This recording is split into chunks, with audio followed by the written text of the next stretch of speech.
But NFL football will defeat fascism. Sorry, capitalism.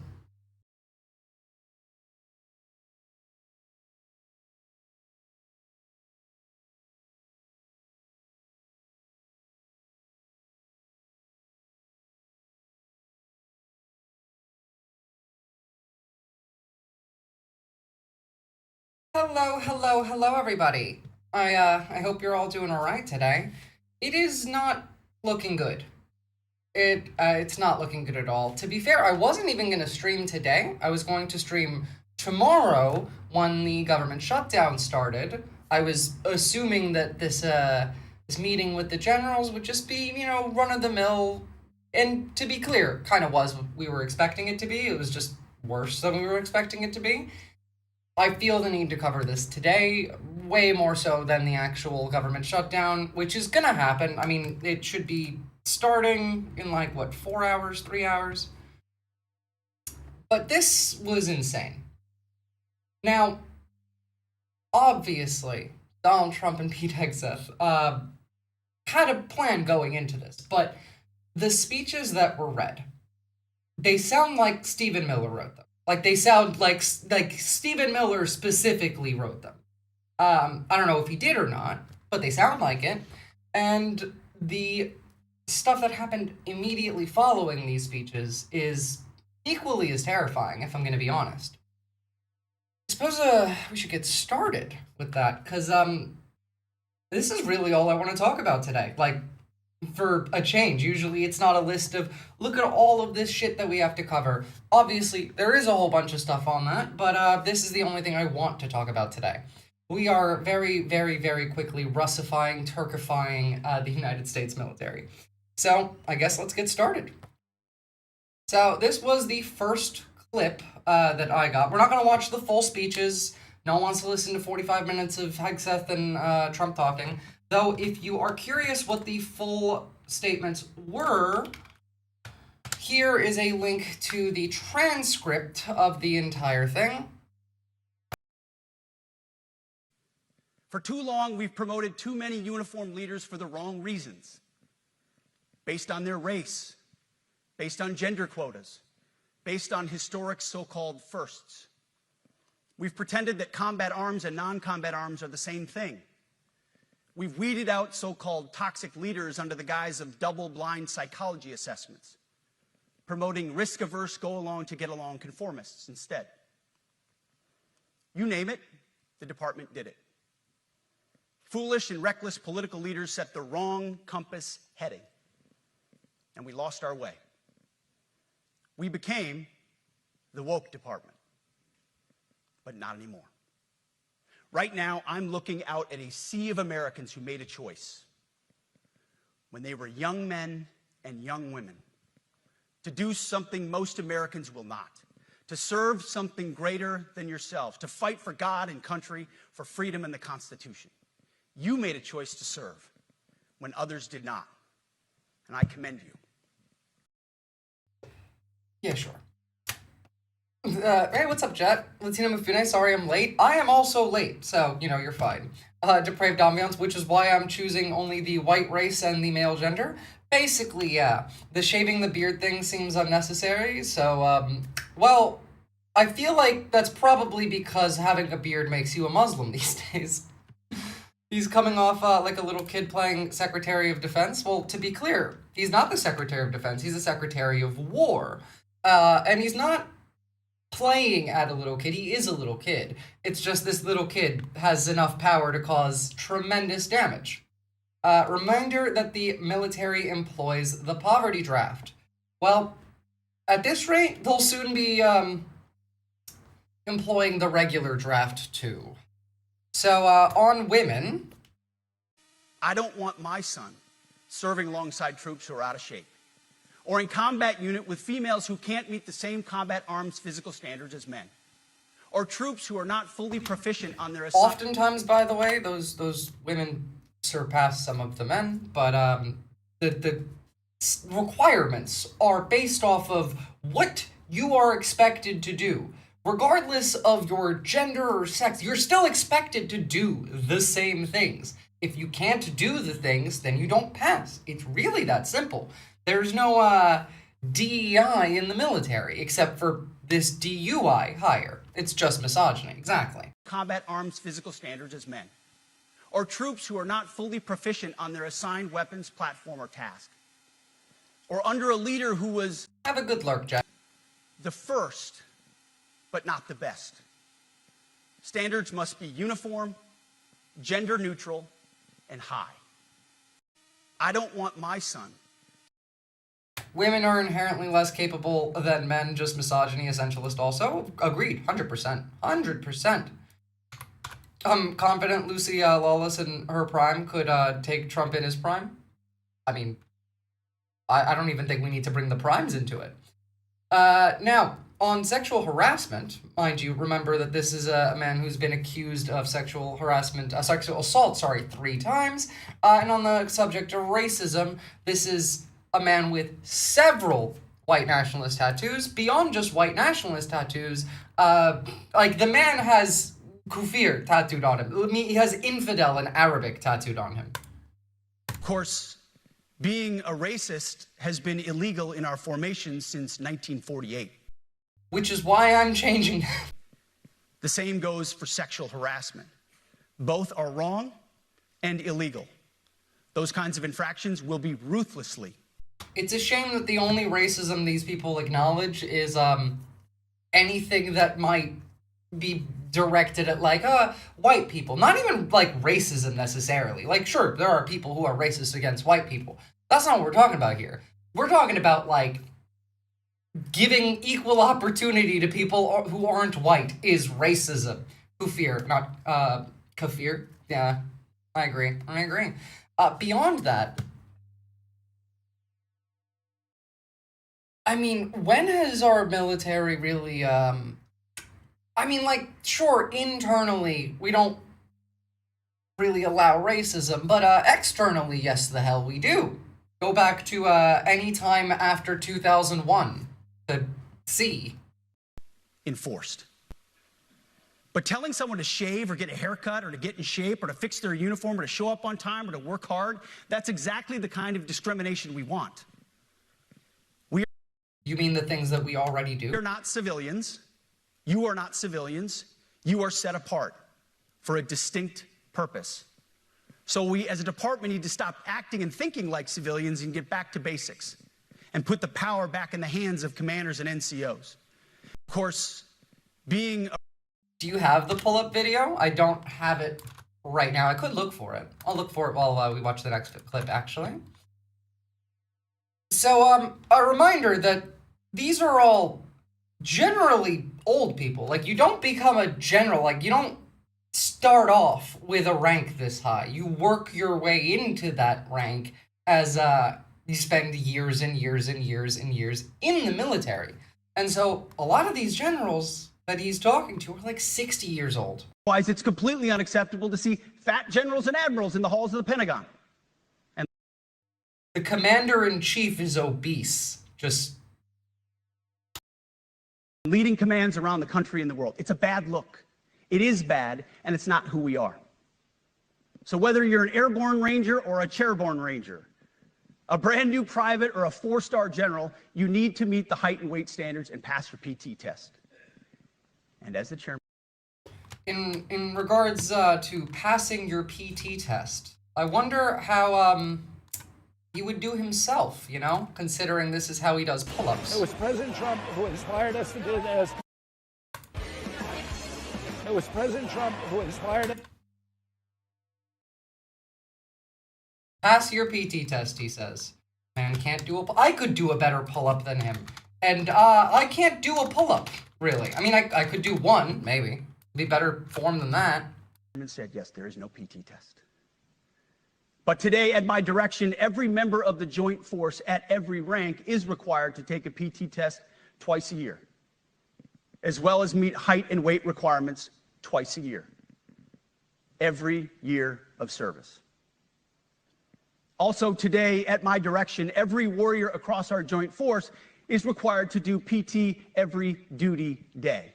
Should be common sense. I mean, most units do that already, but we're codifying it. And we're not talking like hot yoga and stretching. real hard PT, either as a unit or as an individual. At every level, from the Joint Chiefs to everyone in this room to the youngest private, leaders set the standard. And so many of you do this already. Jesus, this is just brain dead, your body serves the state, and this is the state's body fascist shit? Oh, yeah. No, actually, it gets far more explicit with that as we go on. So, wait, I had that one up. Each service will ensure that every requirement for every combat MOS, Yeah, we already saw this one too. Either way. every designated combat arms position returns to the highest male standard only. Because this job is life or death. Standards must be met. And not just met, at every level we should seek to exceed the standard, to push the envelope, to compete. It's common sense. And core to who we are and what we do, it should be in our DNA. So as a former... So, the male standard, obviously this is, again, just misogyny. I'm not sure how I feel about competing. There is a very specific way that you make the military shittier, and it's by incentivizing people who are meant to trust each other with their lives and work together to see each other as a competition to fight against, to try and be better than, like, obviously there is a difference between like friendly competition, like, hey, like, I'm trying to shoot better than you. That's not what this is, though. By saying it like this, from the top down, that the military needs to compete on every standard, that turns it into a full, like, standardized competition, which means that now there are much more broad contexts in which, like, this applies. It's not two people in the same unit who have, like, a friendly rivalry trying to one-up each other. No, it is, if you want a promotion, you have to one-up everybody else in, like, consideration for that. Again, like, it incentivizes conflict among the armed forces, but internally. And to be fair, like, probably not a bad thing that we're making our military weaker these days. Who we are and what we do, it should be in our DNA. So as a former woman, Marine Right, I forgot. The rest of that was CNN, which I don't care about at all. Oh, and here's the bit where we legalize rape in the military. It's a truth as old as time. And since waging war is so costly in blood and treasure, we owe our republic a military that will win any war we choose, or any war that is thrust upon us. Should our enemies choose foolishly to challenge us? No, this is the fuck around and find out one. Sorry, this part led me astray. We're not at the legalizing rape yet. This is threatening everyone else. They will be crushed by the violence, precision, and ferocity of the War Department. In other words, to our enemies, F-A-F-O. He thinks he's so cool. He really does. If necessary, our troops can translate that for you. Another way to put it is peace through strength. Now, that's my favorite part. Peace through strength. Literal Orwellian shit. You know, peace is war. Slavery is freedom. Like, we're just gonna go opposite day. To be clear, this is straight out of a playbook. 1-to-1, in fact. Multiple playbooks. Multiple, horrific leaders throughout history have used exactly this phrasing. Ministry of War promising and threatening violence in the name of the President of Peace. Exactly. Brought to you by the warrior ethos. And we are restoring both. Leo Strauss's philosophy of deception. Basically, yeah. I mean, like, again, this is not a unknown concept. Remotely so. Damn, it's so business as usual with the United States when the United States been not of might makes right. No, of course, this is still business as usual. The difference here being the lying is exponentially growing. It's not might makes right anymore. Now it's war is peace. Now it's a step further, even. It is business as usual. It's just the business is getting bigger. But you should not pay for earnest mistakes for your entire career. And that's why today, at my direction, we're making changes to the retention of adverse information on personnel records. As in, you can commit crimes as a soldier and we will protect you. To be fair, like, we've done this for a long time, but not all the time. There were still things that you would get in trouble for, that the state would not have your back for in the past. I mean, like, we've had U.S. military get charged with things. Now, granted, a lot of that was after, like, leaks and what. This is them saying, like, we're just not going to do that, flat out. And to be clear, this comes before Trump's speech at this same conference in which he declares war on the United States. So, you know, look at truth, justice, harmony, equality in a sarcastic lens, and you get the philosophy of deception, basically. That will allow leaders with forgivable, earnest, or minor infractions to not be encumbered by those infractions in perpetuity. People make honest mistakes, and our mistakes should not define an entire career. The honest mistakes he's referring to could be anything from sexual assault, could be anything from, you know, when the military is deployed against civilians, going after somebody who may not be what the state is claiming that they are. Ooh, I'm a ghost? What's up, Encore? Otherwise, we only try not to make mistakes, and that's not the business we're in. I would prefer if the military, who's armed with nuclear weapons and every other weapon you could possibly imagine, to try and not make mistakes. I would want that. So Civil War? Yeah, no, we're in the Civil War. They, like Trump said multiple times in his speech when we get to it, that we are at war with America. This is the Civil War. They declared it. It's borderline a legal declaration. We need risk takers and aggressive leaders, and a culture that's... Would the USA bomb itself? Well, let me remind you that back in the day, to start a war with Cuba, the US was planning to bomb Miami. So, would it? Yes. Just like how the police, even, not even the military, bombed a residential block in Philadelphia in the 80s. Did I do a teensy war crime? Oopsie, whoopsie doopsie. This won't hurt my career, right? Not if you are one of them. supports you. Just Russifying the military at a alarming rate. Mind you, the dude was complaining about Ivy League faculty lounges. Pete Hegseth went to an Ivy League university. He has degrees from 2 Ivy League schools. Funny enough, if you look at Ayn Rand's objectivism in a sarcastic lens, you can, through to Alloy of People, kind of like the Colbert Report attitude. I mean, depending on how you want to view things, a lot of stupid shit that people have said over the years is based in some semblance of reality. Now, speaking of Russifying the military, we're just gonna do, like, actual Russian training. Like, I've talked about this on the channel before, where there is Russian military tradition called the Vishchina, where officers tend to torture conscripts and recruits, and as well as new recruits die in basic training because of the training methods, such as, like, throwing a live grenade into a room and being like, all right, deal with it. And on that, we will not lose warfighters because we failed to train or equip them or resource them. Shame on us if we do.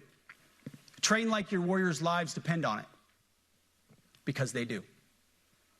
To that point, basic training is being restored to what it should be: scary, tough, and disciplined.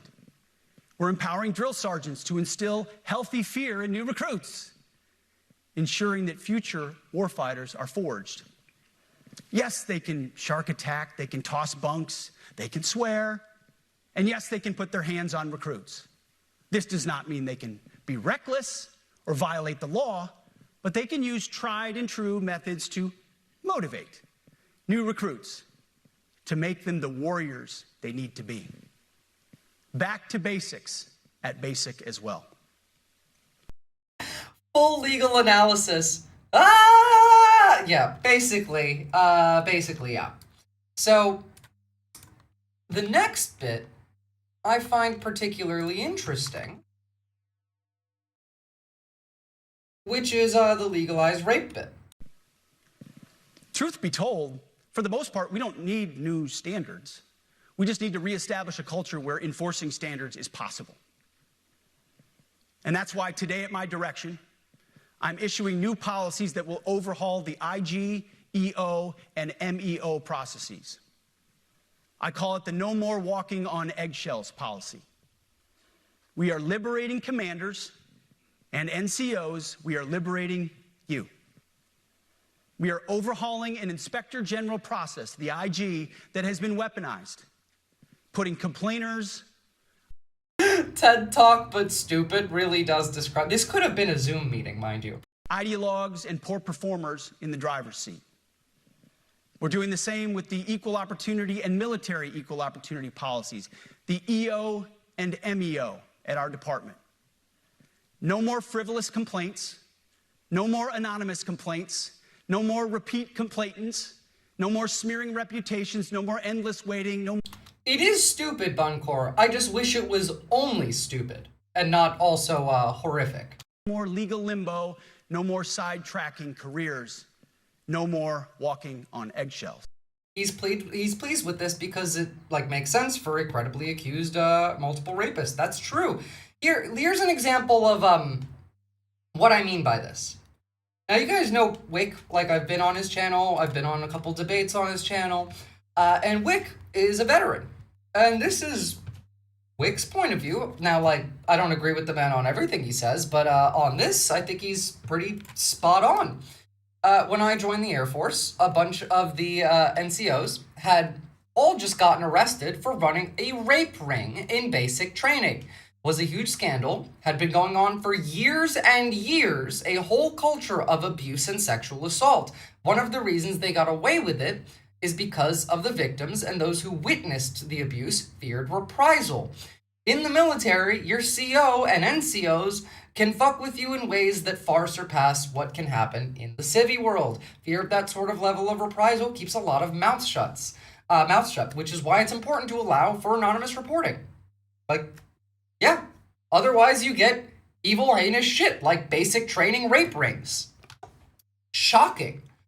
You know, it's not difficult to find information on that. This was a problem in the United States for years. There's articles written about it going back to the Iraq War.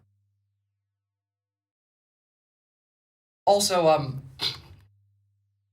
sorry, Hegseth, are you saying that there is no Valhalla is very funny?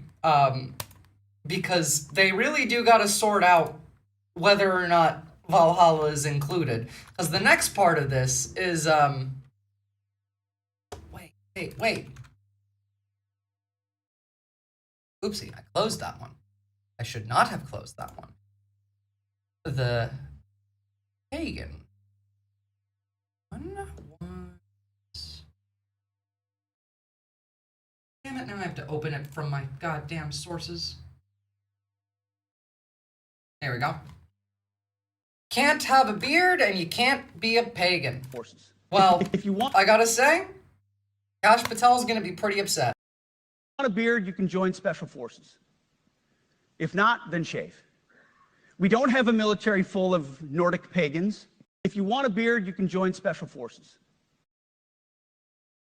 It's we're going back to the 50s and earlier of behavior. I mean, that's true, yeah. And you are right, Depraved Ambiance.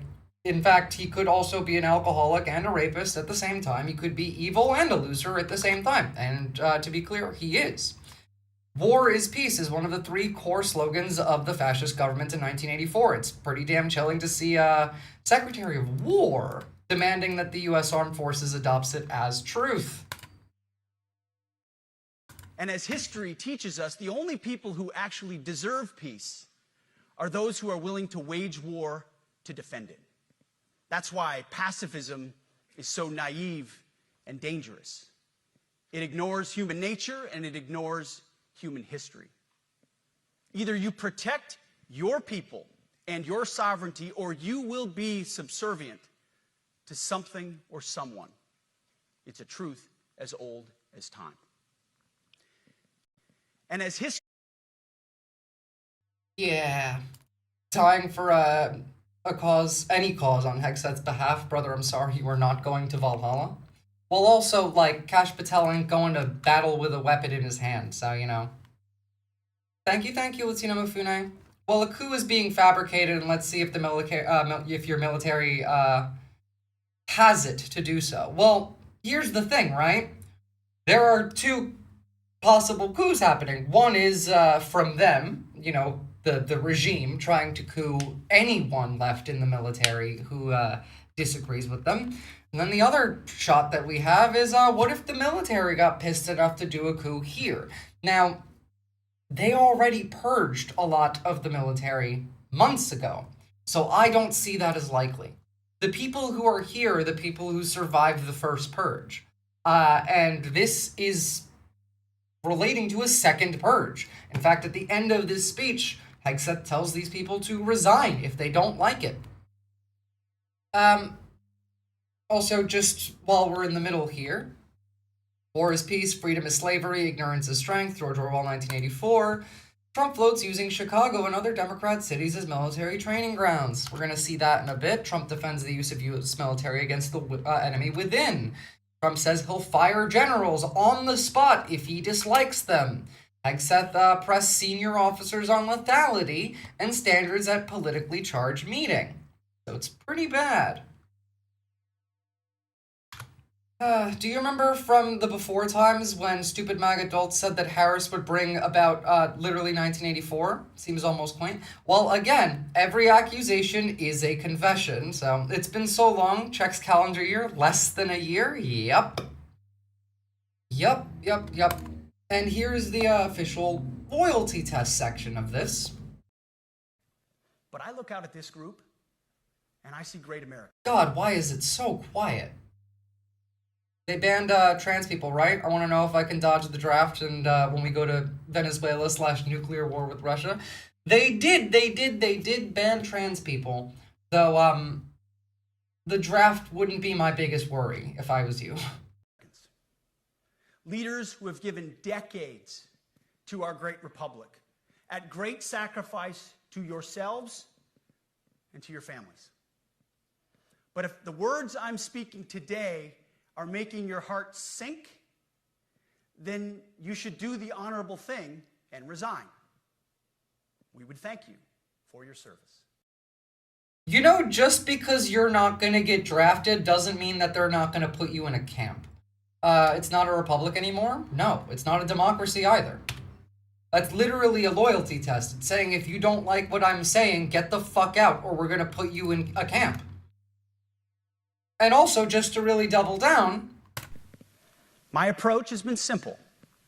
When in doubt, assess the situation, follow your gut, and if it's the best for the military, make a change.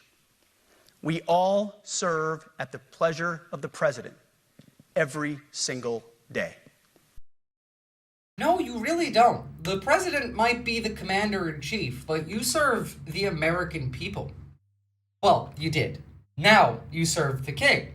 No idea if that canvas went through. It disappeared. I mean, it's on...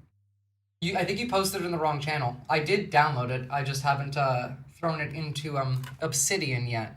I do appreciate that. One second, actually, while I'm here, let me throw that into Obsidian so we can take a look at it when it's time. There we go. Thank you. That's a threat for extrajudicial justice? Yes, absolutely. Within the military.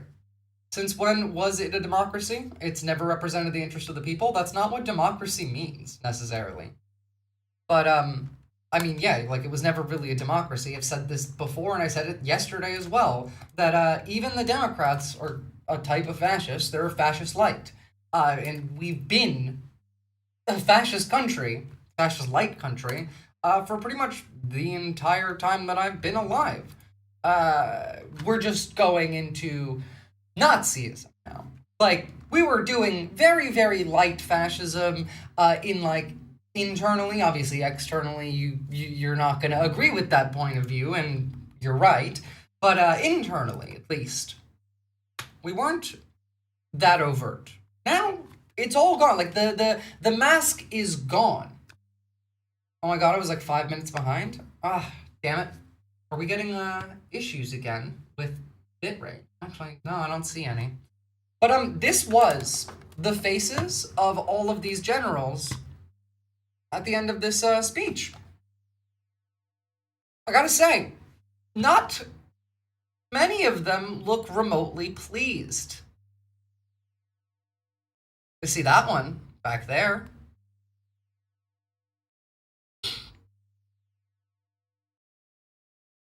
Feels, man. Feels. I relate. Heavily so, in fact. And following this speech, Hegseth put out 11 new memos. Now, we're going to read those memos. We're going to have a look at them.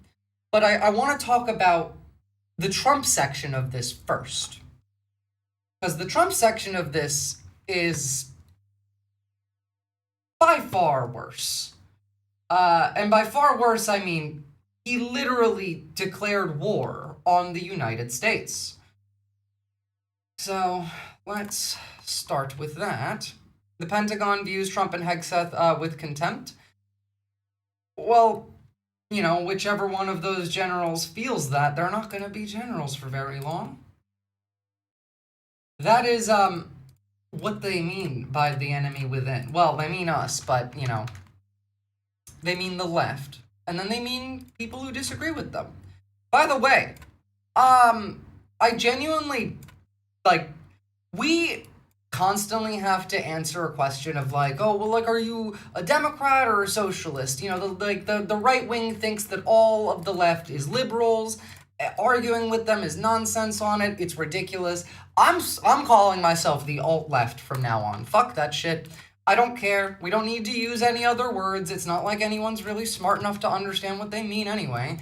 So, welcome to the alt-left if you are gonna stick around on this channel, because that's what we are now. Gotta change the words that we're using anyway, because, well, things are getting dangerous, and at the very least, the alt-left isn't a very commonly used term, so there's not much associated with it. And we wouldn't want bad actors getting us in trouble. So, on that note. But, let's jump back to these speeches. So, when Hegseth finished his speech and walked off, there were no applause. So when Trump came, this is what he said. Fantastic job. I've never walked into a room so Oh, thank fuck this one's not as quiet as the Hegseth ones. silent before. This is very... Oh, don't laugh. Don't laugh. You're not allowed to do that. You know what? Just have a good time. And if you want to applaud, you applaud. And if you want to do anything you want, you can do anything you want. And if you don't like what I'm saying, you can leave the room. Trump literally comments on that oath. Depraved ambiance. Of course, there goes your rank. There goes your future. Oh, don't laugh. Don't laugh. You're not allowed to do that. You know what? Just have a good time. And if you want to applaud, you applaud. And if you want to do anything you want, you can do anything you want. And if you don't like what I'm saying, you can leave the room. Of course, there goes your rank. There goes your future. But you just feel nice and loose. So, just start off with a threat. Okay, because we're all on the same team. And I was told that, sir, you won't hear a murmur in the room. I said, we got to loosen these guys up a little bit. So you just have a good time. But I want to thank fantastic job. So starting off strong with a threat like that, you know, don't laugh. You're not allowed. If you think what I'm saying, if you don't like what I'm saying, leave the room. There goes your rank. There goes your future. And then, from a German account, this is 100% Hitler's authoritarian playbook. It is actually a 1-to-1, and you'll see what I mean by that in a bit. We haven't even started yet. Last month, I signed an executive order to provide training for quick reaction force that can help quell civil disturbances. This is going to be a big thing for the people in this room because it's the enemy from within, and we have to handle it before it gets out of control. It won't get out of control. Once you're involved at all, they all joke. They say, oh, this is not good. And we haven't even started yet. He's right. They haven't even started yet. And it's not a joke. The enemy from within is a thing that he's been saying. Remember, this is the man who tried to get the military to shoot live ammunition at protesters the last time he was in power. That was the last time. And here's the part where he declares war on America. How's his hand doing? It's literally just from injections. Like, no one gives a shit about his hand. Who cares about him? He's not important here. Like, Donald Trump is not important here. He's the mouthpiece. It doesn't matter. All of this will happen regardless of whether he is in power or not. Fire department. I always put the fire department in because they're great. They're great. And I got 95% of their vote, too. That helps. When you get 95% of their vote, you always have to mention them. But they're great. And they're brave in our inner cities, which we're going to be talking about, because it's a big part of war now. It's a big part of war. But our inner cities are a big part of war, sure. But the firemen go up on ladders, and you have people shooting at them while they're up in ladders. I don't even know if anybody heard that. And I said, don't talk about it much, but I think you have to. Our firemen are incredible. They're up on one of these ladders that goes way up to the sky, rescuing people, and you have animals shooting at them. I love how, just to start off, we're already at the Hitler rhetoric. Animals shooting at him. First off, no evidence anyone's shooting at fire department. Literally nobody hates the fire department. There's no song called Fuck the Fire Department for a reason. But, you know. Shooting bullets at firemen that are way up in Where? In death territory. You fall off that ladder, it's over. Fire department. I always... Oh, yeah, no, this was written by, like, demons. So, you know. Whether it's McKinsey or Stephen Miller or whoever the fuck wrote it. Literally, like, honestly, Hitler wrote this shit. Goebbels wrote this shit. With the fire department. Animals, big part of war when we're talking about U.S. cities.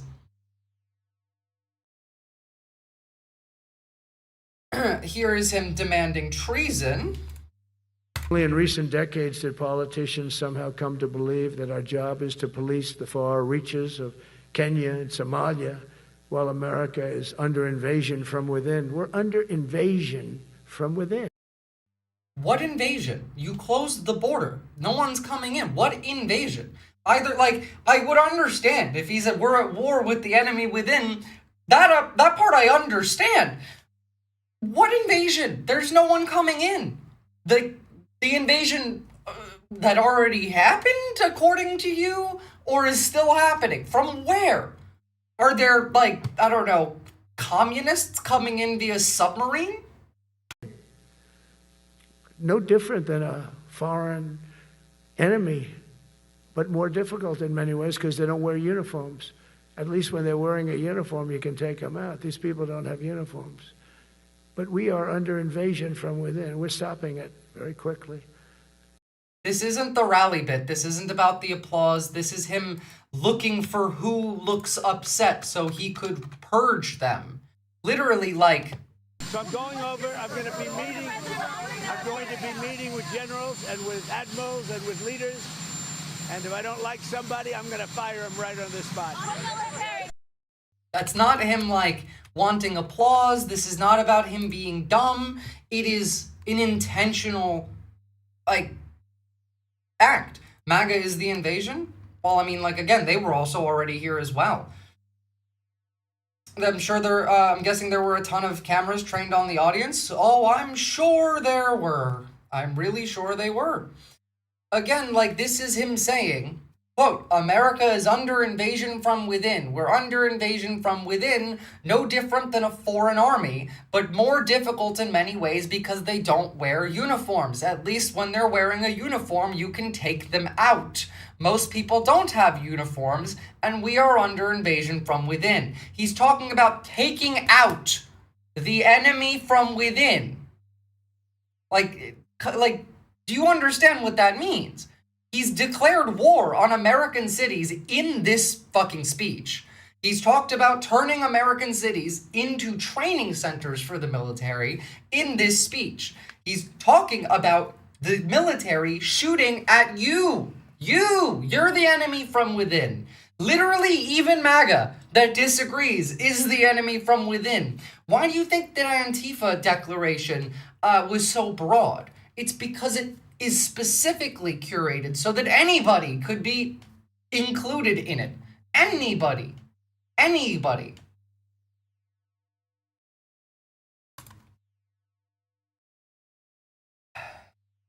Police the far reaches of Kenya and Somalia while America is under invasion from within. We're under invasion from within.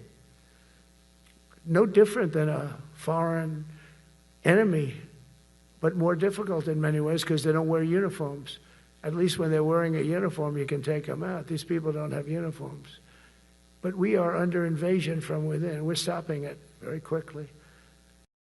This is more Russification. The IDF doesn't do this internally as much. The Russians do a lot more of that internally. They do it externally. What they've done to San Francisco, Chicago, New York, Los Angeles, they're very unsafe places, and we're going to straighten them out one by one. And this is going to be a major part for some of the people in this room. That's a war, too. It's a war from within. That's a war, too? On Los Angeles, Chicago, New York, like, this is the Civil War. We are in the Civil War now. We can officially say that we are in the Civil War because the president has said so. They're very unsafe places, and we're going to straighten them out one by one. And this is going to be a major part for some of the people in this room. That's a war, too. It's a war from within, controlling the physical territory. Well, we have been, but, like, this is the official declaration. We talked about this yesterday. We've been in the Civil War for a while now. Of our border is essential to national security. We can't let these people in. Last month, I signed an executive order to provide training for quick reaction force that can help quell civil disturbances. And this is going to be a big thing for the people in this room because it's the enemy from within. Again, by the way, just straight up, the Constitution doesn't matter. The military can be used against U.S. citizens. We're going to invade U.S. cities. We're going to, like, kill the enemy from within. He literally said take them out.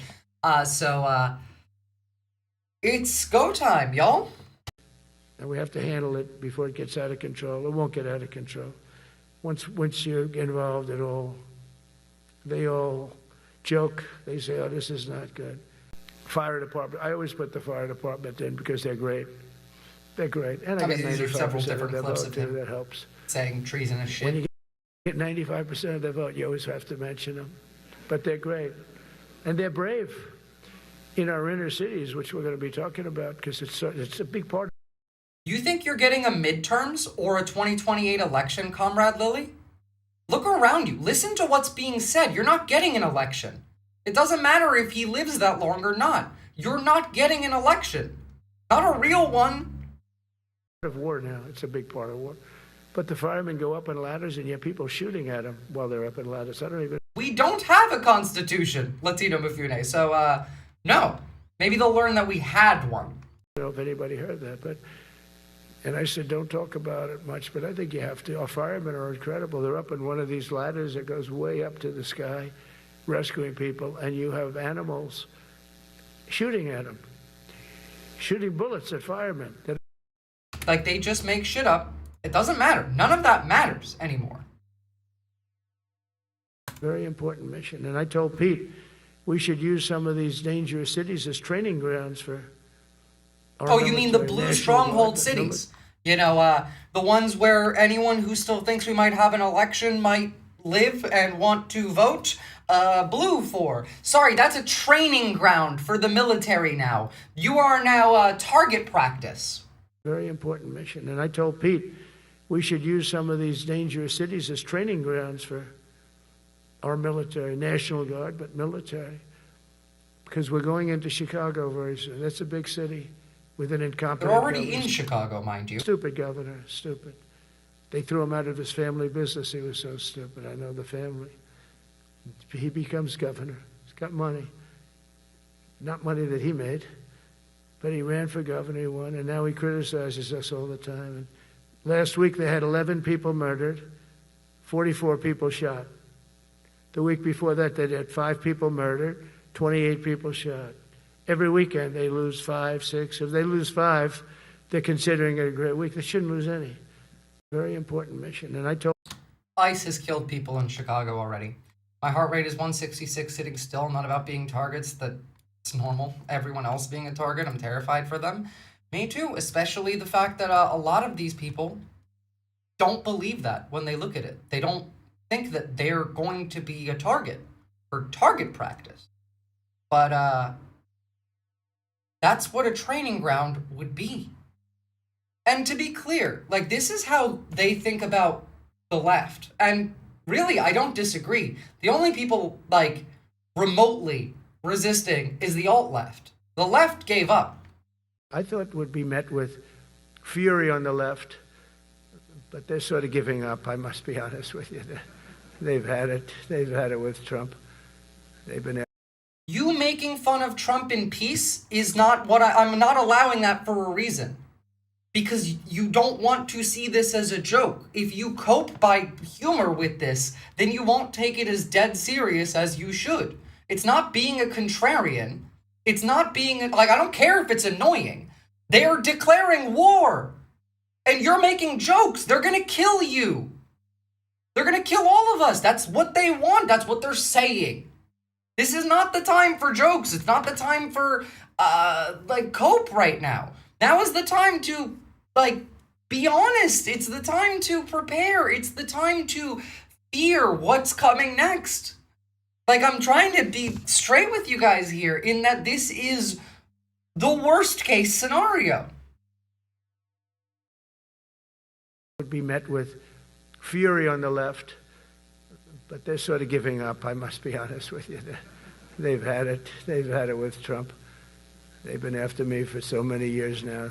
Here we are. Here we are. Come to the White House anytime you'd like. No, they've given up. They're bad, a lot of bad people. I'm scared for you guys. But all over, it's been so popular. It's been very popular. I really thought that we were going to have to sort of fight it through. There's been no fight. There's been no fight. I thought it would be met with... There's been very little fight. He is right. The left gave up. The alt-left didn't, sure. But there's not exactly that many of us over here. Oh, by the way, here's him just straight up, 1488 posting. Biden let people come in from prisons, mental institutions, drug dealers, murderers. You know, we had 11,488 murderers allowed into our country by this guy who had no clue. He had no clue. Biden let people come in from prisons. That number was just made up. The 11,488, it's just a veiled way of saying 1488. Oxpecker, yes, strangely, one of the safest places for trans people at the moment is Nevada because as a red state, it keeps trans protections, and since it's currently red under the radar, I guess, yeah, the safest place to be as a trans person is not in America, ideally, really. But, when you look at the 1488 posting over here... institutions, drug dealers, murderers. You know, we had 11,488 murderers allowed into our country by this guy who had no clue. And then you also consider this. Erica is the storm. The straight-up plagiarized We are the Goebbels storm. speech. And our enemies cannot comprehend our strength, our determination, our resolve, our passion, our lineage and our legacy. Yeah, no, we're not going to listen to you again, but reminder that is where we're at. And again... So I'm going over, I'm going to be meeting with generals and with admirals and with leaders. And if I don't like somebody, I'm going to fire them right on the spot.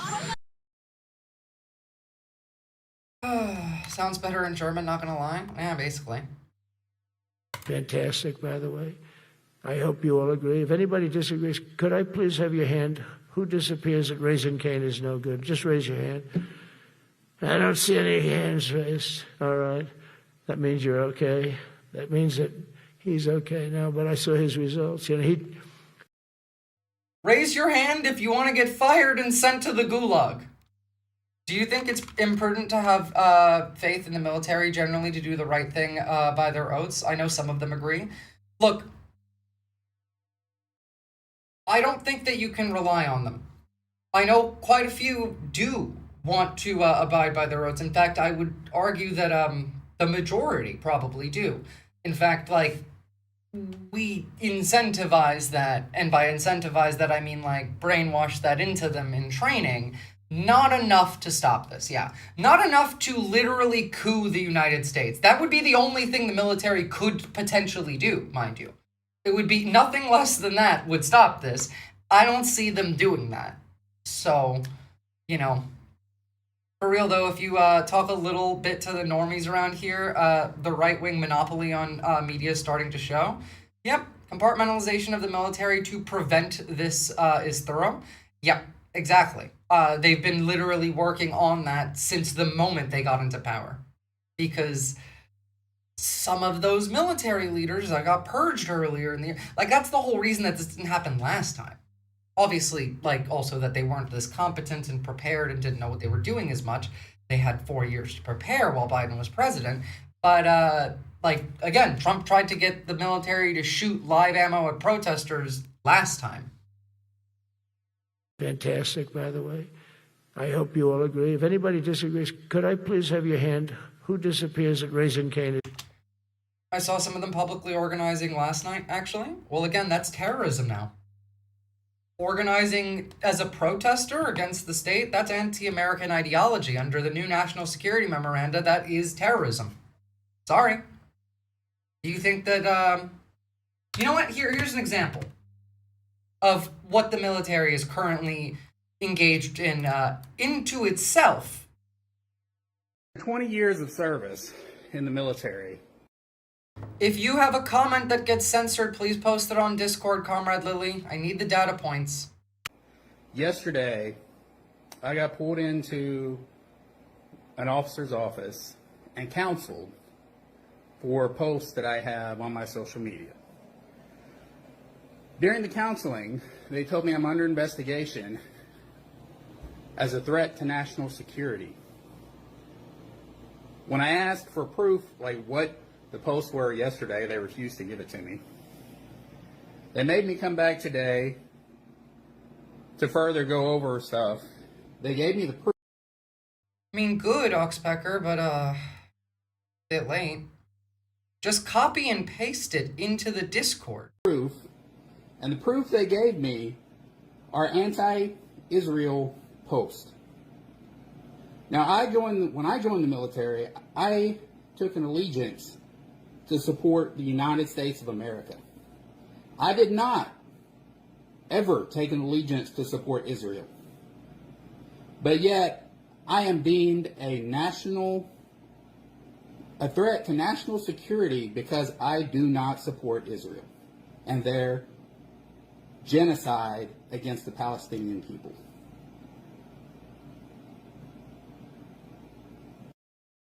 That's what we were already doing. Like, we were already calling in, you know, our own military and then warning them of, yeah, hey, you can't talk shit about Israel. What do you think is going to happen now? Because now you can't talk shit about anybody that the regime is a fan of. And don't worry about it, Comrade Lily. Again, like, raise your hand if you want to go to the gulag. It's no good. Just raise your hand. I don't see any hands raised. All right. That means you're okay. That means that he's okay now, but I saw his results. You know, he took... There's a reason why I've been saying that the home front is collapsed. The real resistance movement needs to go international. That's how we win. We would not have a... Well, I mean, to be clear, again, like, we didn't exactly win World War II in the same way as we pretend that we did, but German Jews who escaped Germany were fucking instrumental to the war effort. We need Americans to escape America and go internationally, help organize, help fortify. We're attacking all of these other countries as well, like propaganda-wise, with influence operations. Daily reminder that the Holocaust was legal and that the Underground Railroad was illegal. True. I hope you all agree. If anybody disagrees, could I please have your hand? Who disappears at raising cane is no good. Just raise your hand. I don't see any hands raised. All right. That means you're okay. That means that Germany lost World War II, fascism won. But the fascism from our end would not have won if not for the German Jews. We would already be under the Reich. Well, I mean, now we're under a Reich again, but it would have been the third one, not the fourth one. By the way, more threats to the generals. and General Kane, and all of the people that I've met that have been lifted up in rank. And we got many of them out of here, too, I'll be honest with you. Didn't like doing it, but we got many of you out of here because we weren't satisfied. We know everything about everybody. We know everything about everybody. We didn't like you, so we got you out of here. Rank. And we got many of them out of here, too, I'll be honest with you. Didn't like doing it, but we got many of you. No, the goal is not focusing on the rest of the world. The goal is to get America to get fixed by having international, decentralized political insurgency. America is attacking the rest of the world. If we don't stop that, America is going to become the rest of the world.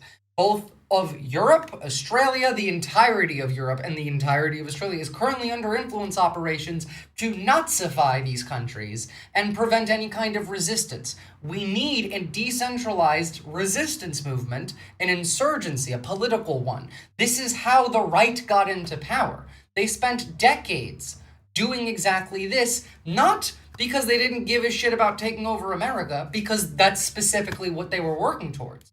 This is what will weaken them. This is what will weaken America. This is the only thing that they're actually weak against. This is the only thing that we can do in a way that doesn't directly put us in the risk of ending up in a gulag. Now, to be clear, that risk is still there. For example, I'm in Australia. They could extradite me like that, easily, if they wanted to. But I'm all the way over here, which means I could go around and be like, hey, look, I see you guys don't like the Nazi rallies that are happening over here.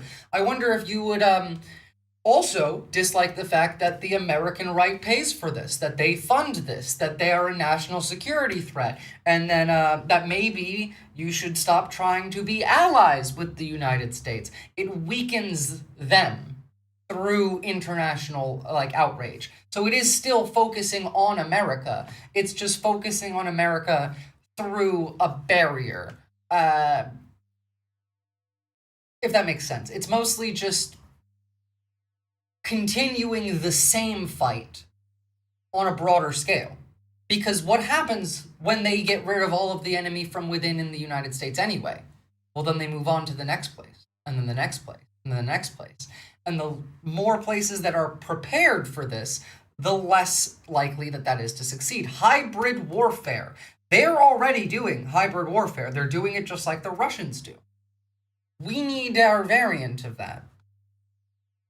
You out of here because we weren't satisfied. We know everything about everybody. And General Kane.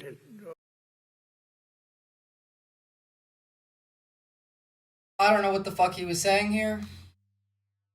I mean, obviously, it's still him, so the brain soup does come out every now and again. To use an old term, I think we should maybe start thinking about battleships, by the way.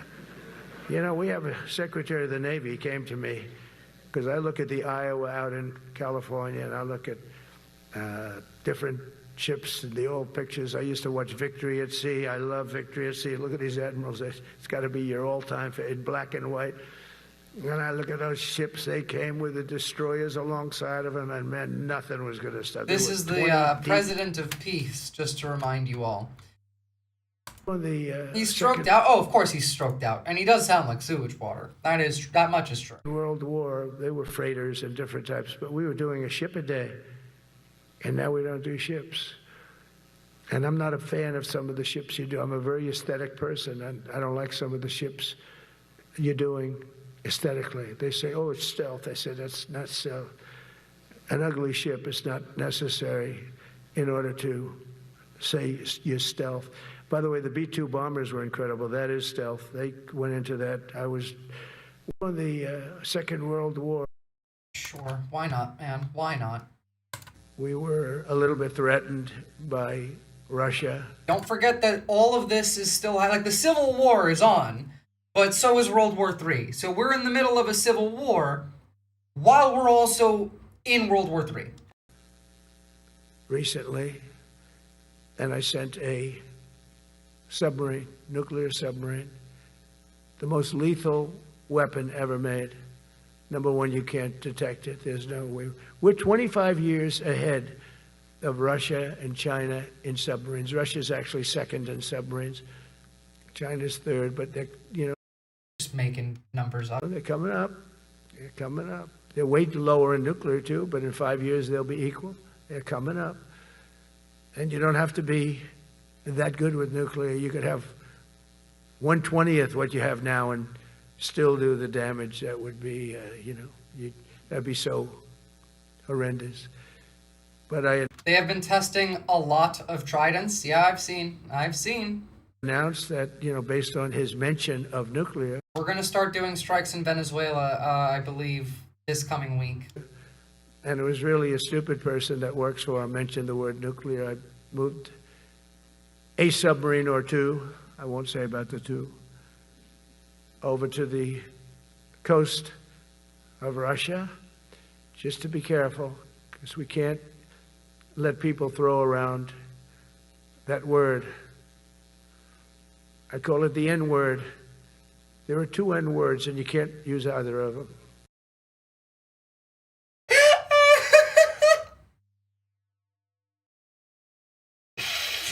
You're not allowed to say nuclear anymore? Okay, sure. Whatever you say, Mein Führer. Can't use either of them. And frankly, if it does get to use, we have more than anybody else. We were I hate a little that bit he's as funny as he is. Yeah. I mean, he's not doing it on purpose, but... Alright, let's take a look at some of these memos that he signed after this. Oh, actually, hold on. Just to really hammer this home. This is how we train the military under Pete Hegseth now.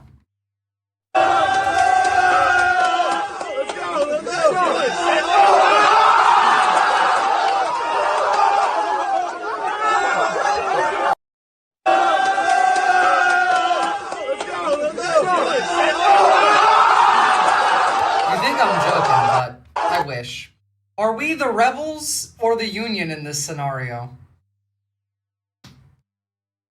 The rebels, I guess. What do I need to do? I'm in. Jesus Christ. So, review of hazing, bullying, and harassment definitions. We're going to review what these words mean and change them so that they apply to different standards. You say based, but have a look at Russia. It's not particularly based when that's part of training, when your commander shoves your head into it so you could I don't know, learn to throat something. Clearly all of them are going to need it for the God King. Adverse information policy. This is, we're not going to keep your crimes on record. While the Department of War remains firmly committed to upholding the highest standards of integrity and exemplary conduct, and the current adverse information policy has often resulted in unproven allegations being considered adverse information, cumulative penalties for a single event, procedural redundancies, and unnecessary administrative burdens. To address these concerns, I'm directing a revision of the department's adverse information policy within 45 days. The primary objective is to strengthen fairness, safeguard, blah, blah, blah, blah, blah. Essentially what he said, that this is going to be based on, we're not going to keep records of you committing crimes. Now, look, we're going to keep going on and reading all of these. Most of these are like, hey, I need you to look into this. But I wanted to show you guys this first. Just so you really understand where this comes from. Because it's more than just them being evil. Like, it is them being evil, as usual. But it's also direct Hitler shit. Big shout out to Buncor for putting this together while I was getting ready. So the Department of War memorandums versus Nazi military transformation examination of the structural correspondence between the 11 Department of War memorandums issued today and the documented Nazi transformation of German military institutions. So Memorandum 1, training elimination. Whoopsie. Directive, remove Privacy Act training from the Common Military Training List, eliminate mandatory frequency for combating trafficking in persons, refresher training, eliminate Privacy Act compliance, civil liberty protections, human trafficking awareness, equal opportunity requirements, removes institutional knowledge of legal constraints on government surveillance and detention operations, whereas the Nazi precedent for this being the Reichswehr efficiency measures, eliminating unnecessary training that distracted from military focus, eliminated constitutional law instruction, civil rights education, international humanitarian law, democratic governance principles, the resulting consequences being the Wehrmacht officers later claimed at Nuremberg that they did not know that the orders that they were following were illegal due to lack of legal training. Yeah. Please forgive the sloppiness. I really did not have the time to make it as good as I would have liked. Better than not having it at all. No sloppiness, no minding whatsoever. Memorandum 2, the justice system capture. Complaints are dismissed if they lack actionable, credible evidence. Those who submit false or frivolous complaints are held accountable. Reforms, higher evidentiary standards, expedited dismissals, centralized investigative control, punishment for complaint filers. Purpose being to create systematic protections for regime loyalists while targeting opponents as frivolous complaints. The precedent for this being special court for political offenses with credible evidence standards favoring regime loyalists. The reforms, higher evidentiary bar for opponents, expedited proceduring protected Nazis, centralized party control. The result, 5,000 death sentences, 90% conviction rate. Judge Chrysler stated he pronounced sentences not justice. These are identical to what the Nazis did. Memorandum 3, loyalty standardization. High uncompromising sex-neutral standards rooted in combat effectiveness. Core fighting formations must embody the standard. Reforms, combat effectiveness as primary criterion. Enhanced fitness requirements, warrior ethos emphasis, separation for non-compliance. The purpose, combat effectiveness becomes a proxy screening for ideological compliance. Now, what is the precedent for this? Well, Hitler's oath, being I swear unconditional obedience to Adolf Hitler, fear German Reich. Well, we're not there quite yet, but don't worry, that's coming. I mean, literally, that was raise your hand if you disagree. That's kind of what that was. Reforms, personal loyalty to Hitler, not the Constitution, physical standardization for ideological screening, warrior ethos equals Nazi ideology. The results violated German officers' constitutional duty, replacing law loyalty with personal allegiance. This is the removal of the oath of, and to defend against enemies, both foreign and domestic. Intimidation legalization. Department policy defines hazing, bullying, and harassment is overly broad, jeopardizing combat readiness. 30-day review to narrow definitions for prohibited conduct. The purpose, reduce protections against intimidation by refining acceptable treatment as training rather than as abuse. Again, as we saw, both in just the broad language that they were using, but also the example I showed about the sex trafficking ring, the rape rings in basic training.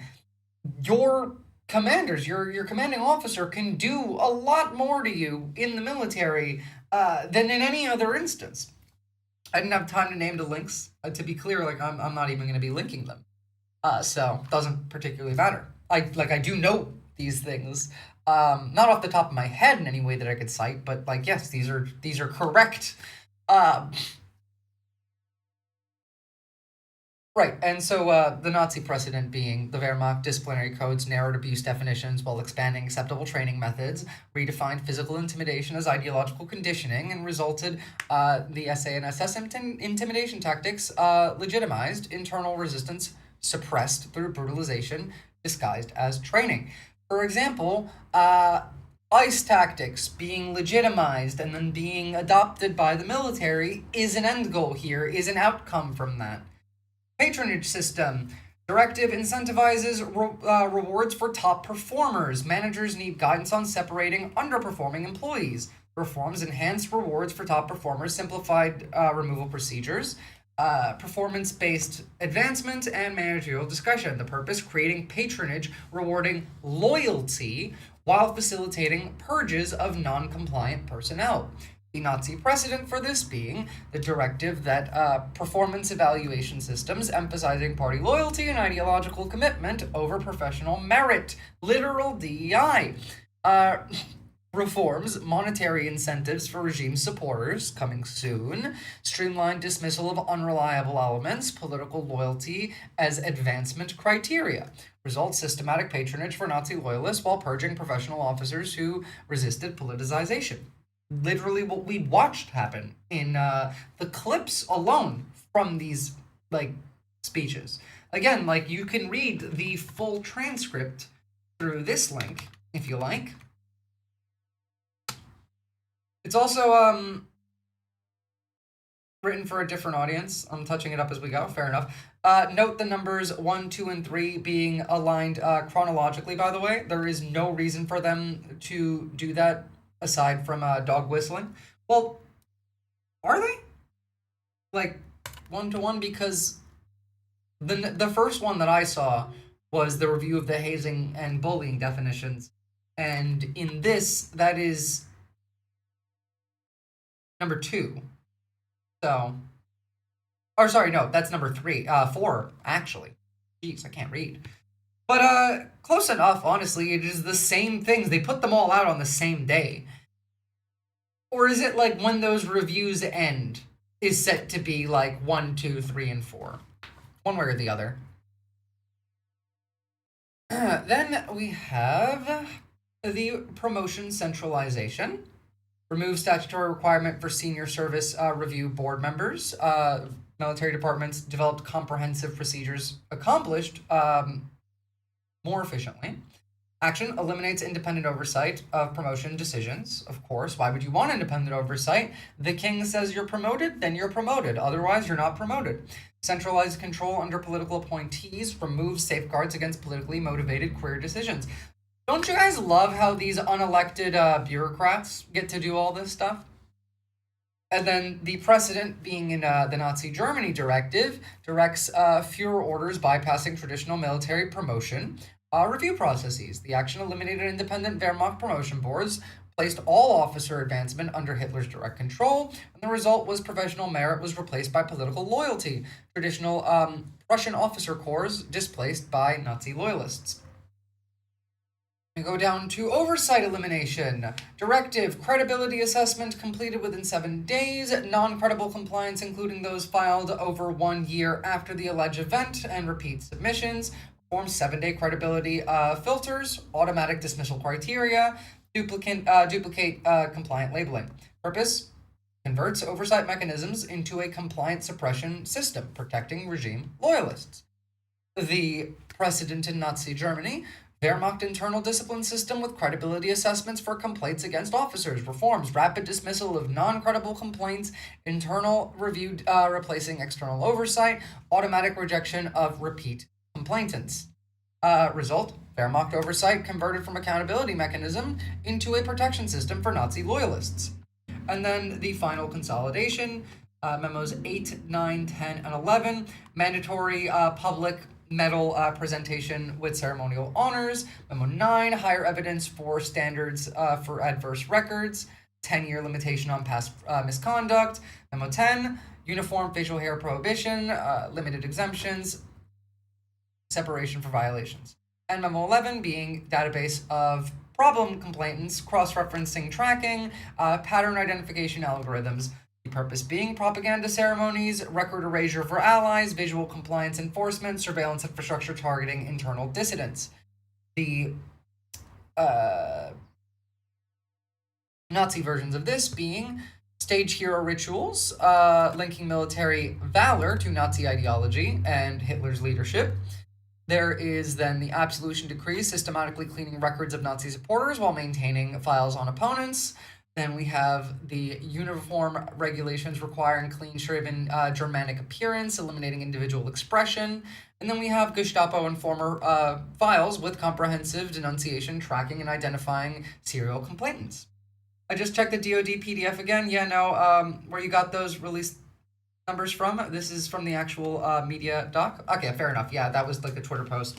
It's not like that. I don't even I don't think that it mattered one way or the other. I mean, like, they are one-to-one identical Nazi decisions that were made, and those memos are one-to-one going to lead to the same changes. In fact, they're built for that. The order is just even more so. Again, like, they were 1488 posting in these speeches. And, like, obviously, their right is filled with Nazis and white nationalists. So, like, you shouldn't really be surprised.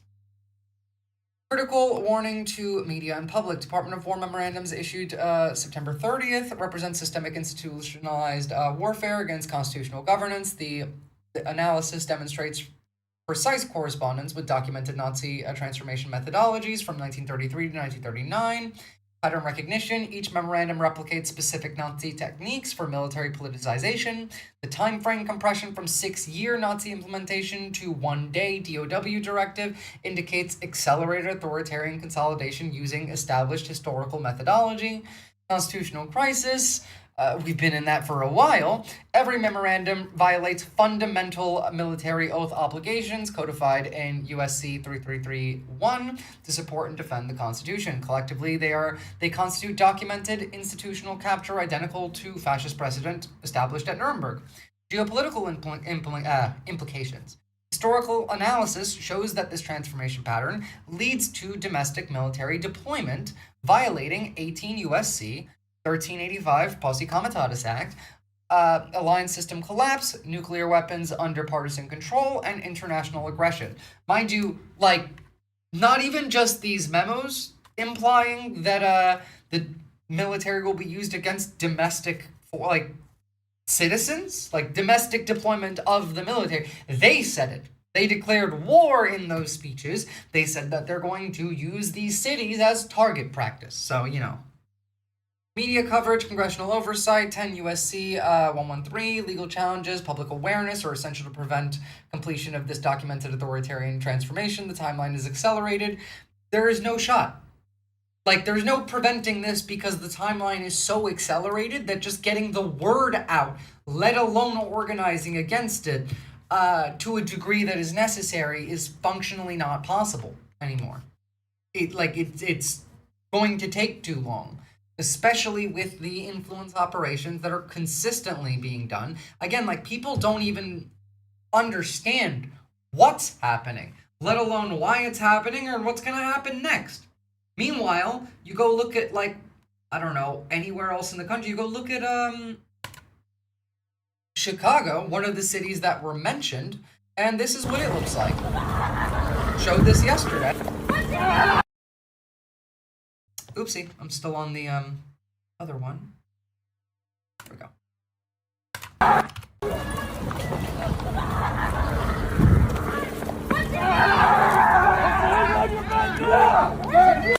Now, remember, this is before today.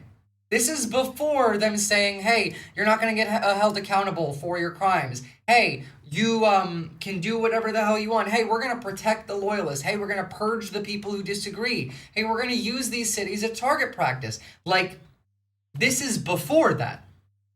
Your name is Dana Bird! Get back! Your name is Dana Bird! Get back! Get back! Get back! Your name is Dana Bird! Get back!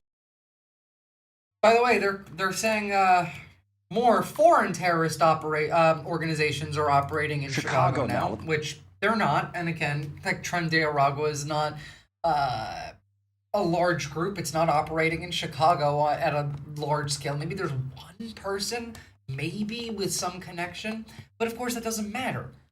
It's whether it's Antifa, Tren de Aragua, the radical left, whether it's the communist, like, none of that matters. They're not a threat to anybody except the regime, really, and themselves for being out there. The regime is the threat to all of us, and they will call you whatever the hell they need to properly justify it. It's not like the Nazis didn't lie every word that they said to justify the things that they were going to do. Let's go there. President Trump's immigration crackdown escalating with federal agents swarming an apartment building on the south side earlier in the day today. Said they were searching for members of a violent Venezuelan gang. Sorry, did he say they were going door to door?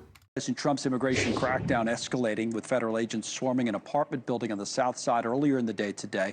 Said they were searching for members of a violent Venezuelan gang. News Nation's Ali Bradley is on the scene, the Chicago area, for us and joins us now with more. Ali, what's the latest from there today?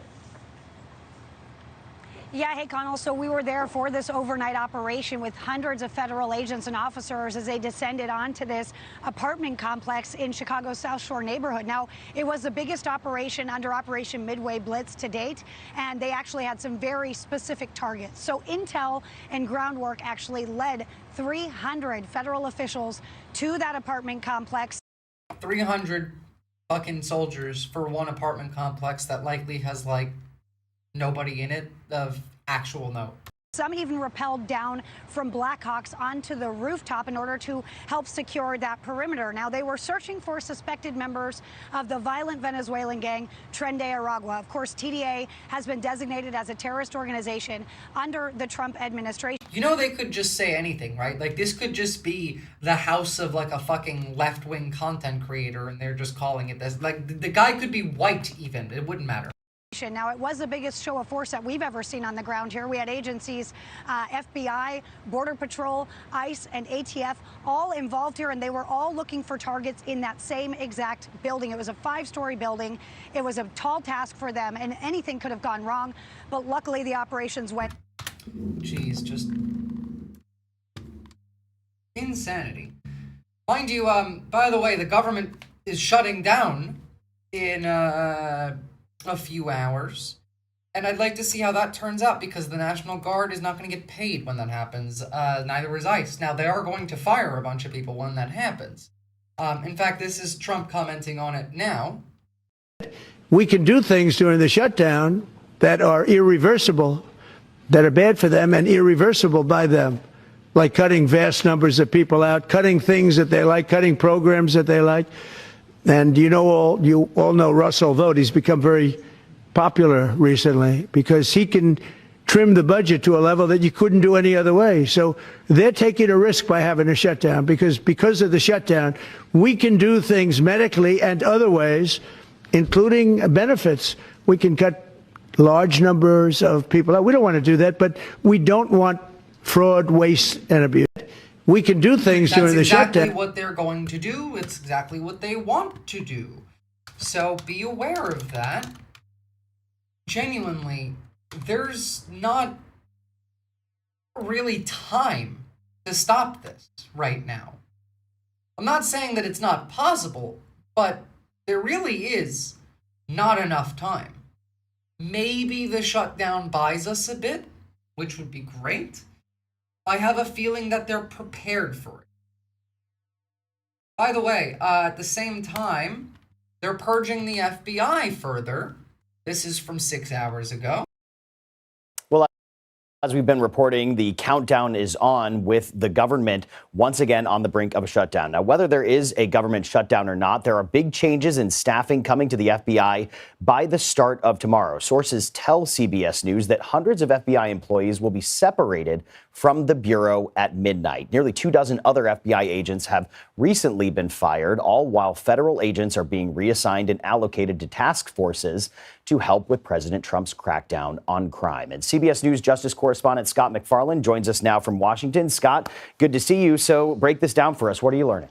A fundamental issue here as the day begins in Washington, no matter whether there's a shutdown or Yes, Buncor, I did see Schumer and Hakeem talk about the shutdown. I don't know how Trump can ever deal with a strong resistance leader like that. You know, Hakeem Jeffries just has the strongest, most comprehensive rhetoric.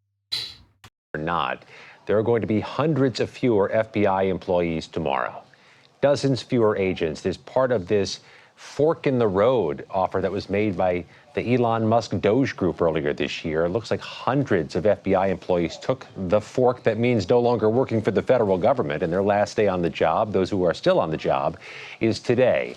That's in addition, Tom, to nearly 24 firings of FBI agents in recent weeks. According to CBS News' reporting, some of those firings were agents who were seen kneeling in 2020 while responding to unrest in Washington, D.C. after George Floyd's murder.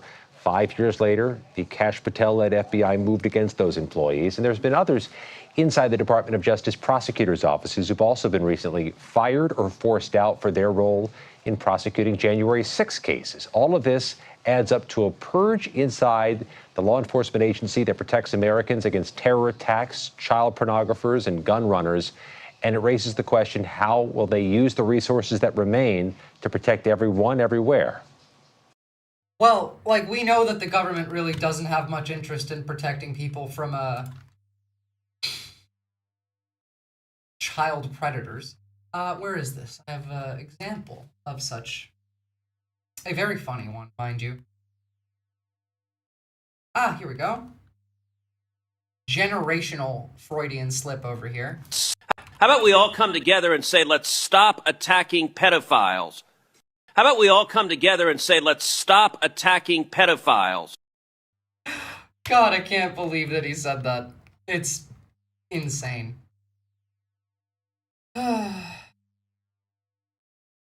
Wow. Look at you, MSNBC. You know, well done. I never thought I'd see the day. Hitler-esque. Retired Major General links Trump's speech to Nazi propaganda. I never thought I would see the day. Trump literally declares war on U.S. citizens. Thank you, Majority Report. Common W. But MSNBC using Nazi and Hitler-esque? For real? Goddamn. Shit must be dark. You know it's bad when MSNBC is willing to use Nazi in their title. Guys, it's about to get far, far darker in the US than it's been.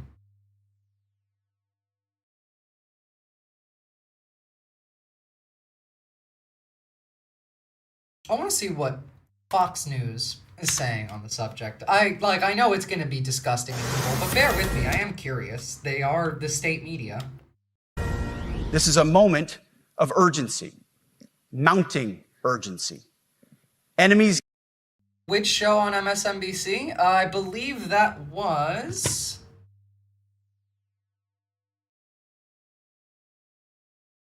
Sec. Find out. Closed it.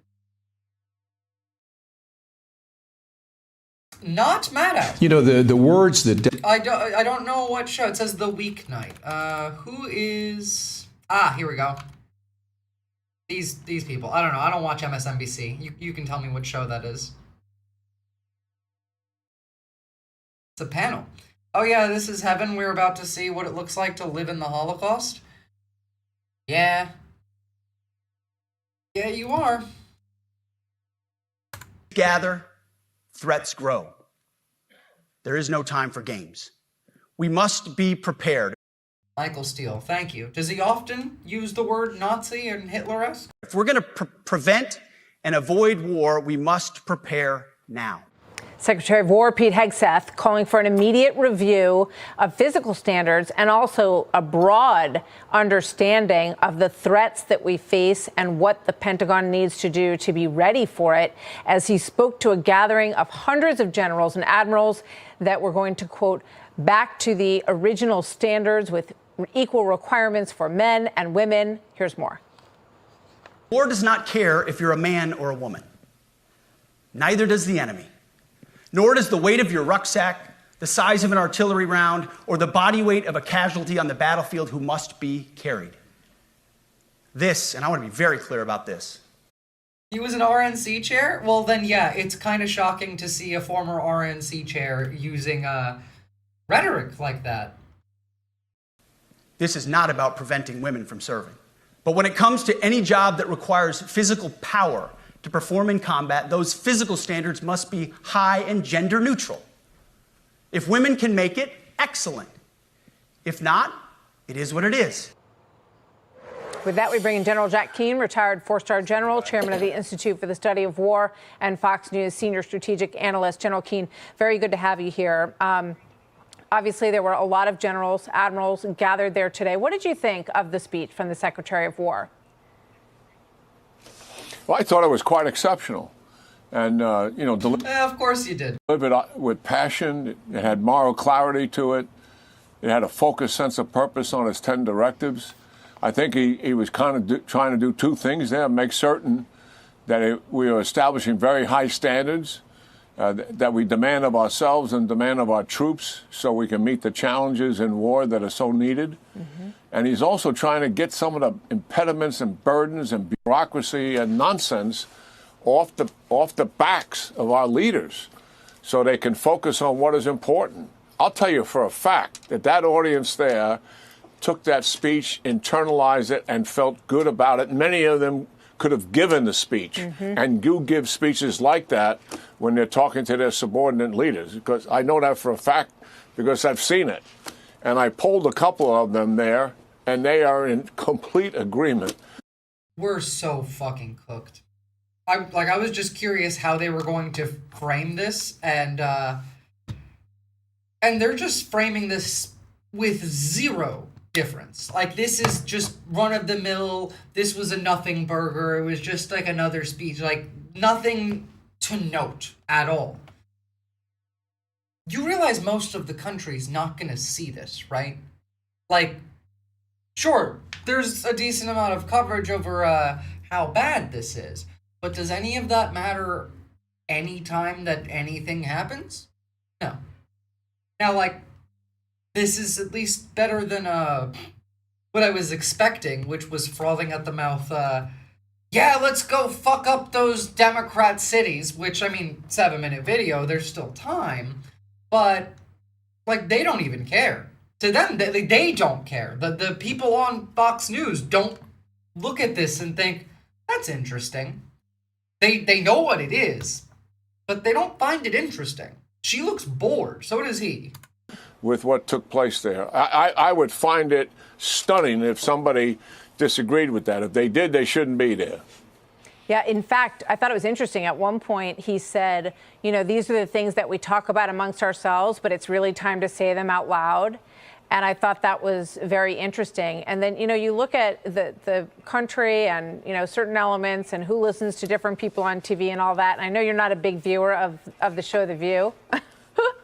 So forgive me for playing this little clip from here, because this is, you know, what some other people will be talking about, and I want to get your response to it. Let's play it. I'm actually really befuddled by why he did that. The optics were terrible, meaning all of our top military brass are all in one place, and we spent $6 million to get them there. He was going to return to the highest male standard for combat positions because the troops were fat. Yeah. I don't understand how that was supposed to be an uplifting message for our military. You know, just your gut reaction to that. He did say that. That general, and she talks about something others have talked about. See, that's the part where he smiles. That's the part, like, it's just, oh, I get to rip this woman into pieces. That's all they give a shit about. None of this, I mean, to be fair, half the time, these are the people that set the policy agenda by saying some shit that they know the fucking Führer is gonna see and then decide, that's a good idea. In fact, that's actually one of the main ways that the people around Trump controlled him the first time around. Getting him to do something that he didn't think was his idea is fucking impossible. So the main tactic, according to even Steve Bannon, was to make him think it was his idea. Bannon would joke about like, hey, remember that time you said this thing that he never said, and Trump would hear it and then immediately pretend that he did say it and then go into that and then accept that idea. The correct people using correct talking points prepackaged have a non-zero chance of stoking dissent, better than nothing. That is true. That is true. Will they use them? God, I hope so. Which is the money that was spent to gather everyone together. Is that a problem in your mind? No, not at all.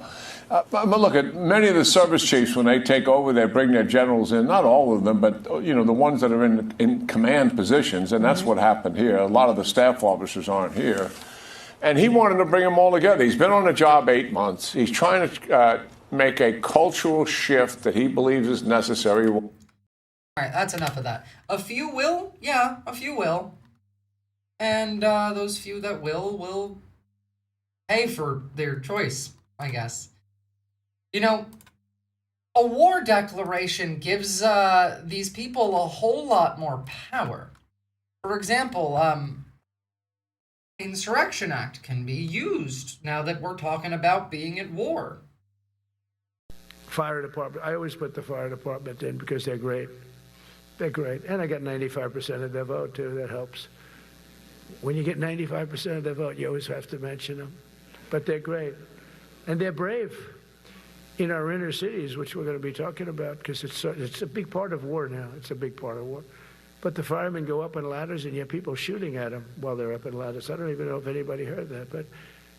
And I said, don't talk about it much, but I think you have to. Our firemen are incredible. They're up on one of these ladders that goes way up to the sky, rescuing people, and you have animals shooting at them, shooting bullets at The animals being ice, shooting at the firemen. Firemen that are way up in death territory. You fall off that ladder, it's over. Fire department. I always put the... Again, like, we're at war. We are at war! Fire department. I always put the fire department. Why the fuck is that the same video? Hold on. Fire department. I always put part of war now. It's a big part of war. But the firemen go up on ladders. Big part of war. You know what? Actually, this is the good one. This is all of the big clips. That politicians somehow come to believe that our job is to police the far reaches of Kenya and Somalia, while America is under invasion from within. We're under invasion from within. We are at war, people. It's as simple as that. They're saying it. Mind you, they blame us for fucking everything anyway. Here's the White House talking about the Democrat shutdown. Even though the Republicans have the House, the Senate, and the presidency, and the Supreme Court, even though there are weak fucking Democrats that they could easily bring on board and help to prevent the shutdown. No, the Republicans want the shutdown because they get to fire people. Now, I want the shutdown because that means they don't get paid. ICE doesn't get paid. The National Guard don't get paid. Now, what else they do under a shutdown, we'll see. I mean, it's going to be horrifying. There's no win here. It's a lose-lose. I would rather pick the lose that is less appealing to them. Now, obviously, like, they did try and prevent the shutdown. They only moved into this rhetoric when they realized we're not getting 60 votes because we won't negotiate with the Democrats. And that was why, mind you, that's the only reason that this is happening, is because they refused to engage with, cooperate with, or, negotiate with the Democrats. That was it. That was it. Whatever happens, please stay safe, y'all. And leave the country if you can. Can't leave, then get exercising, save some money, talk to your neighbors, build community, learn self-defense, join a mutual defense organization, go learn how to shoot a gun, buy one. Fuck, guys, like, stay safe. And if you're gonna show up at a protest, do so safely. Don't bring your phone. Don't show up to hang out. It's not a social event. Like, this is end of the road. If they succeed in what they want to do here, by 2020, like, by November of 26, there won't be a resistance left in the United States. It's as simple as that. Like, there just won't be any left. So, get ready. And good luck. Now, that's all I'm going to be talking about today. I really think we need to analyze this, engage with it. I don't really want to go jump into another subject and lose some of the severity of this. Again, take a look at the full videos yourself. You can find them. Here is the full transcript linked in the description if you don't feel like listening to these people talk for like 45 minutes each. Join the Discord and organize. I will be back when I can, whether it's tomorrow or not. I will see you guys next time. I don't really know what the hell else to say here. Wear long sleeves, full respirator if you have it. CN gas is hell. And Dom is in. Oh yeah, and you could donate to me via this link if you choose. Do so. Guys, I'm not fucking around. Like, it's as bad as it could possibly get right now. Have a good night.